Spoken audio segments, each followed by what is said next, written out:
সালাম স্টিল ভোটের গাড়ি এখন আছে গাজীপুর-৫ আসনে। সেখানকার নির্বাচনী অবস্থা জানাচ্ছেন মুশফিকুর রহমান। সালাম স্টিল ভোটের গাড়ি নিয়ে সারাদিন ছিলাম গাজীপুর-৫ আসনে। কথা বলেছি এই আসনের ভোটারদের সাথে, জানার চেষ্টা করেছি তাদের নির্বাচনী ভাবনা।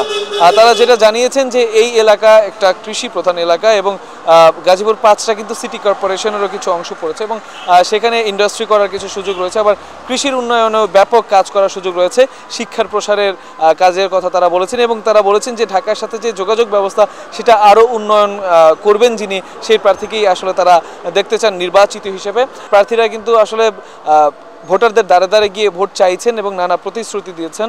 তারই ধারাবাহিকতায় পুবাইলের মজুখান এলাকায় বিএনপি মনোনীত প্রার্থী ফজলুল হক মিলন তিনি কিন্তু বেগম খালেদা জিয়ার রোগ মুক্তি কামনায় দোয়া মাহফিল এবং পাশাপাশি গণসংযোগেরও আয়োজন করেছেন। সেখানে তিনি কিন্তু আসলে বলেছেন যে তিনি নির্বাচিত হলে এলাকার আর্থসামাজিক উন্নয়ন থেকে শুরু করে ঢাকার সাথে যোগাযোগ বৃদ্ধি এবং ইন্ডাস্ট্রি গড়া থেকে শুরু করে শিক্ষার প্রসার বিভিন্ন কাজ তিনি করবেন। পক্ষান্তরে জামায়াতের যিনি প্রার্থী রয়েছেন মোহাম্মদ খায়রুল হাসান তিনি কিন্তু বলেছেন যে এলাকার কৃষির সার্বিক উন্নয়ন থেকে শুরু করে রাস্তাঘাটের যে বেহাল দশা সেই বেহাল দশা উন্নয়নে তিনি কাজ করবেন। সালাম স্টিল ভোটের গাড়ি থেকে এই ছিল এখনকার মতো আমার কাছে সর্বশেষ।